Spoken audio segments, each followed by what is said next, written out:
वाल्मीकि और रणदीप आदित्य जिंदल की कंपनी में क्लर्क होकर अपना करियर शुरू करते हैं। जिंदल की बेटी यशोदा उर्फ यासू से रणदीप शादी करते हैं और अमीर हो जाते हैं, जबकि वाल्मीकि गरीब रहते हैं।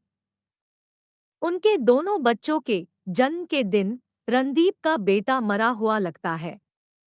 जब नर्स सुलोचना ने वाल्मीकि को इस बारे में बताया, तो वाल्मीकि को रणदीप और यासू पर दया आई और उन्होंने अपने बच्चे को मरे हुए बच्चे के साथ बदलने की बात की। लेकिन बच्चों को बदलने के बाद अचानक से मरा हुआ बच्चा रोना शुरू कर देता है। सुलोचना उन्हें वापस सही से बदलने की कोशिश करती है, लेकिन वाल्मीकि को लगता है कि उनके बेटे का एक अमीर परिवार में बेहतर जीवन होगा, इसलिए बच्चों को वापस से बदलने से रोकता है। वाल्मीकि नर्स को धक्का देता है। नर्स सुलोचना कोमा में चली जाती है, जबकि वाल्मीकि लंगड़ा हो जाता है। दोनों बच्चे अलग अलग तरीकों से बड़े होते हैं।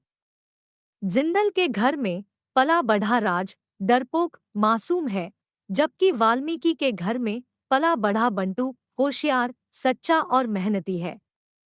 वाल्मीकि बंटू के एमबीए को नकारता है। फिर बंटू समारा नाम की एक लड़की की अध्यक्षता वाली एक कानूनी फर्म में नौकरी के लिए इंटरव्यू देने जाता है। समारा शुरू में बंटू को नौकरी के लिए रिजेक्ट कर देती है, लेकिन बाद में बंटू के ज्ञान से प्रभावित होकर उसे काम पर रख लेती है। बंटू को समारा के लिए रोमांटिक फीलिंग्स आती है। इस बीच राज विदेश से लौटता है। कई असफल प्रयासों के बाद आखिरकार एमबीए पूरा कर लेता है। जिंदल राज को एक अमीर, शक्तिशाली और प्रभावशाली व्यक्ति सारंग को अस्वीकार करने के लिए भेजता है, जो उनकी कंपनी के 50% शेयर खरीदने की पेशकश करता है।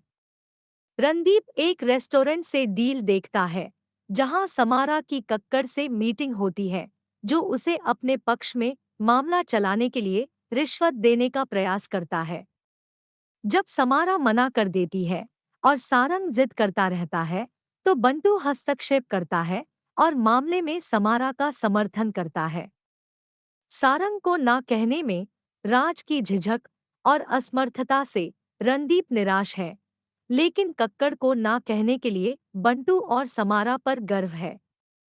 इसके बाद जिंदल के सुझाव पर राज की समारा से सगाई हो जाती है, लेकिन समारा को बंटू से प्यार हो जाता है।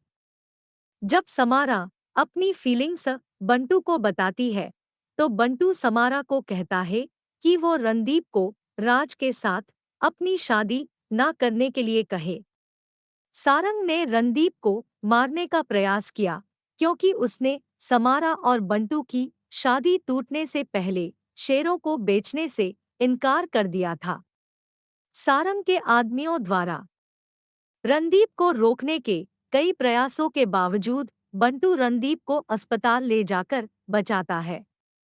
वहां उसकी मुलाकात नर्स सुलोचना से होती है, जो अपनी कोमा से बाहर आती है और बंटू के असली माता-पिता का खुलासा करती है। क्रोधित बंटू वाल्मीकि को यह कहते हुए थप्पड़ मार देता है कि उसे उसके जन्म का रहस्य पता चल गया है। बंटू फिर रणदीप के घर जाता है। रणदीप को बचाने के लिए जिंदल बंटू से प्यार करता है। बंटू और समारा राज को अपने रिश्ते के बारे में सच्चाई बताते हैं और राज समारा के साथ अपनी शादी रोक देता है, साथ ही अपने माता-पिता को यह एहसास दिलाता है कि वह एक अडल्ट है और उसे अपने जीवन और करियर के बारे में अपने फैसले लेने की अनुमति दी जानी चाहिए। उनके घर पर आयोजित एक पार्टी में सारंग यासू को अपहरण करके और मारने की धमकी देता है और रणदीप से शेर मांगता है। बंटू सारंग और उसके गुंडों की पिटाई करता है और यासू को बचाता है।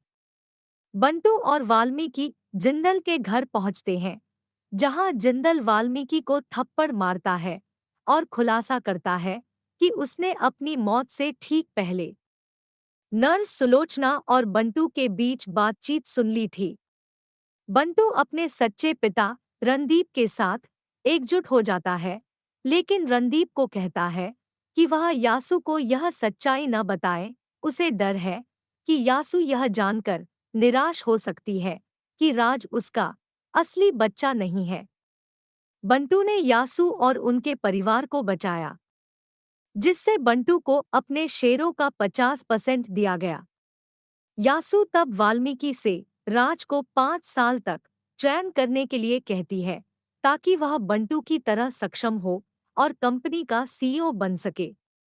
बंटू भी वाल्मीकि को माफ कर देता है और उसके साथ अपने रिश्ते को सुधार लेता है।